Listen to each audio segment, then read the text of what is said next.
दोस्तों, अगर आपको याद हो तो कुछ साल पहले कर्नाटका के एक स्कूल में कुछ लड़कियों द्वारा हिजाब पहनकर जाने पर जमकर विवाद हुआ था और ये विवाद पूरे देश में फैल गया था, जिसके बाद कानून आया था कोई भी लड़की या फिर लड़का धार्मिक ड्रेसेस पहनकर स्कूल नहीं जाएगा, उसके लिए स्कूल ड्रेस ही मैंडेटरी है। पर अपने वोट बैंक को रिझाने के लिए, मुसलमानों को खुश करने के लिए इन लोगों ने उस फैसले को पलट दिया। मतलब ये लोग चाहते हैं कि स्कूल की छोटी छोटी बच्चियां तो हिजाब में ढकी रहे, पर इनके प्रवक्ता या फिर ये लोग कितने भी स्किन टाइट कपड़े पहन सकते हैं, कितने भी चुस्त कपड़े पहनकर घूम सकते हैं, फिर भले ही ये अधेड़ उम्र के क्यों ना हो। हिजाब कोई एसेंशियल पार्ट इस्लाम का है ही नहीं। चेहरा पर पर्दा डालना ये ना ही हमारे प्रॉफिट मोहम्मद की 11 बीवियों ने किया था और ना ही बाबर और औरंगजेब की बीवियों ने या स्लेव ने किया था। नूरजहां को और मुमताज को बोरके में चित्र भी नहीं देखा और पढ़ा भी नहीं, बल्कि वो लोग तो घगरा शरारा और गरारा पहना करती थी। चेहरा हमारी आइडेंटिफिकेशन होती है। दरअसल हमारे आज के डिबेट में शमा मोहम्मद हिजाब पर बड़ी बड़ी बातें कर रही थी और इस्लाम में हिजाब की इम्पोर्टेंस भी बता रही थी। आयरनी देखिए कि इसने खुद हिजाब पहना हुआ नहीं था, जिसको लेकर नाज़िया इलाही खान ने इसके दोगलेपन को एक्सपोज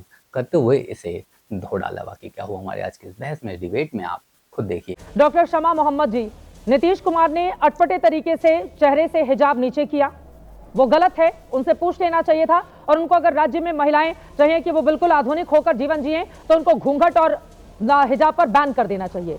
लेकिन इसको लेकर इतना ज्यादा बवाल क्यों है शमा मोहम्मद जी? एक पिता अपनी बेटी से क्या कहता है अगर वो उसके पहनावे को ठीक तरीके से नहीं देखता है?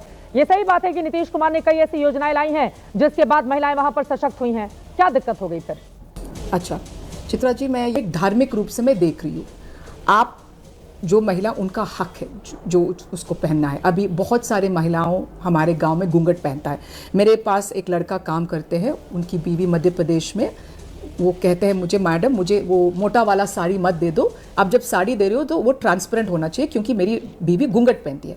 अब ये महिला घूंघट पहन के आ रही है और हिंदू महिला और कोई पुरुष या मुसलमान एक पुरुष इसका घूंघट निकालेंगे तो इस देश में क्या होंगे, क्या धमाल मचाएंगे, मैं पूछ रही हूँ। मैं धमाल मचा देती हूँ। सब यहाँ तो अशोक गहलोत का वीडियो दिखाइए, मुसलमान पुरुष। अशोक गहलोत का वीडियो दिखाइए। एक सेकंड, हाँ, क्या धमाल होगा वो धमाल मैं आपको दिखा देती हूँ डॉक्टर शमा मोहम्मद जी।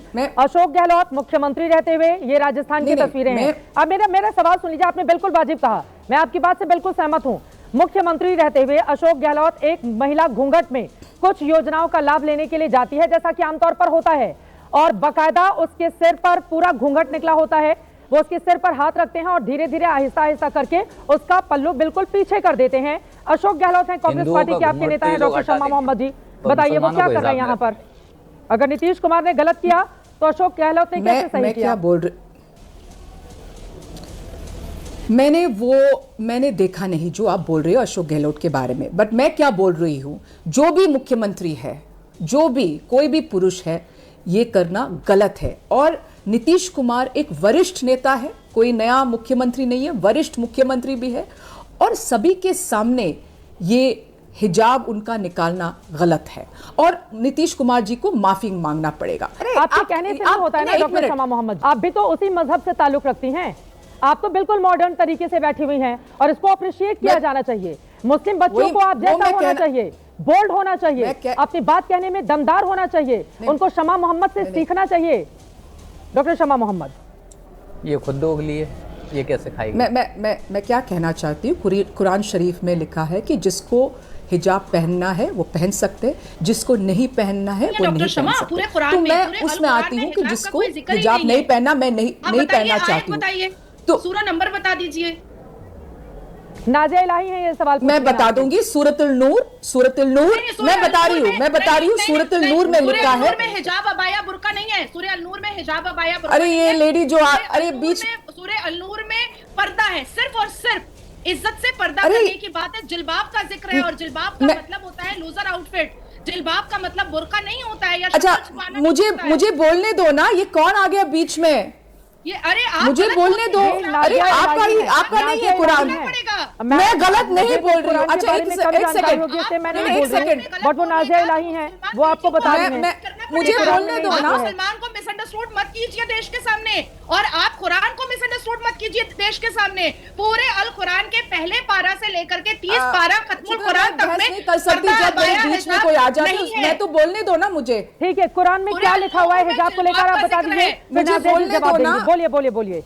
बोलिए। अच्छा मैं आप अपनी मुझे बात खत्म कर मुझे लीजिए। बोलने दो ना, मुझे मैं बोलने शायस्ता दो। मलिक के पास अरे जाऊंगी। मुझे बोलिए, बोलने दो, बोलिए प्लीज अरे बोलिए। मुझे बोलने दो। आई डिडंट इंटरप्ट, मैं तो इंटरप्ट नहीं करती हूँ। बोलिए बोलिए डॉक्टर शमा मोहम्मद बोलिए। अगेन गॉड, देखिए उसका तो आवाज तो कम करो, ये डिस्टर्ब कर रही हो मुझे। अच्छा, आप बोल रहे हो को तो- आके आप बोल रहे आई हो डोंट तो वांट टू, बोलिए। मुझे तो नहीं डिबेट करना है जब कैसे कुकू करते हो। आप कुकू नहीं अच्छा करेंगे, वो सूरतुल बोलिए। नूर में, करते हो। सूरतुल नूर में लिखा है कि सूरतुल नूर में लिखा है कि जिसका जो हिजाब है हम ये लेके हमारे बदन पे भी डाल दो, और ऐसा कुछ नहीं लिखा है कि तुम हिजाब नहीं पहनोगे तो गलत है।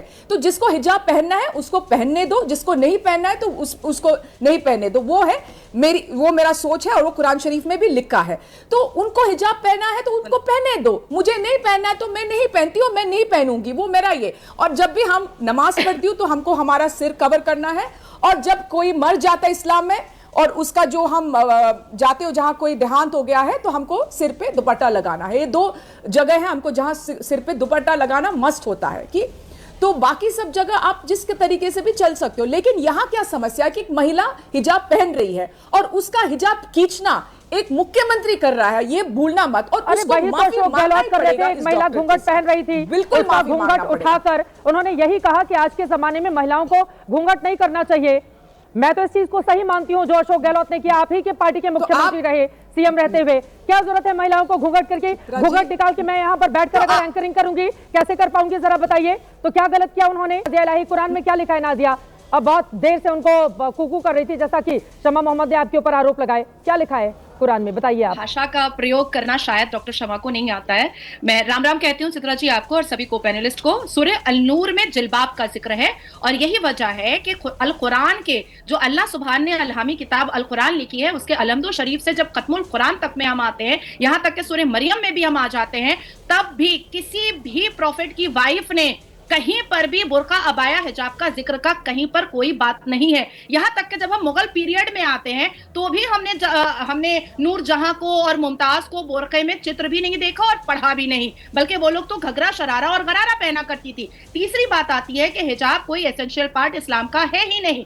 चौथी बात आती है कि अभी जो डॉक्टर शमा कह रही हैं कि हमारे सर पे दुपट्टा नमाज के वक्त होना चाहिए और सिर पे दुपट्टा कोई मर जाए तब होना चाहिए, बिल्कुल गलत, बिल्कुल गलत। सूरह यासीन की आयत अगर पढ़ी जाए और सूरह अल अहज़ब की आयत अगर पढ़ी जाए तो यह साफ जाहिर होता है कि खाली सर शैतान का घर होता है। इसीलिए हमेशा मुसलमान पुरुष हो या मुसलमान महिला हो, सर ढके रहना चाहिए, सर खाली नहीं रखना चाहिए। लेकिन चेहरा पर पर्दा डालना ये ना ही हमारे प्रॉफिट मोहम्मद की 11 बीवियों ने किया था और ना ही बाबर और औरंगजेब की बीवियों ने या स्लेव ने किया था। चेहरा हमारी आइडेंटिफिकेशन होती है, और चेहरा हमें तब भी दिखाना पड़ता है जब हम हज करने के लिए पासपोर्ट का फोटो खिंचाने के लिए जाते हैं, जब हम मतदान करने के लिए वोटर आईडी कार्ड का फोटो खिंचाने जाते हैं, जब हम स्कूल कॉलेज के लिए जब हम अपने आईडी का फोटो खिंचाने के लिए जाते हैं। जो डॉक्टर महिला नीतीश कुमार जी के सामने खड़ी थी वो अपनी आईडी बनवाने के लिए डेफिनेटली अपने रजिस्ट्रेशन के लिए उन्होंने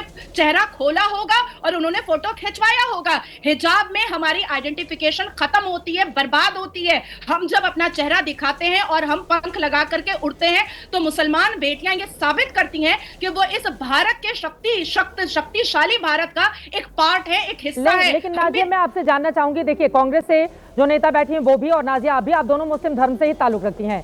मेरा ये सवाल है, आपने कहा कि खाली सिर शैतान का घर होता है, तो आप दोनों ने अपना सिर तो नहीं ढका हुआ है? एग्जैक्टली। अब देखिए इस्लाम में मजार परस्ती सख्त गुनाह है, लेकिन देखिए मजार परस्ती होती है।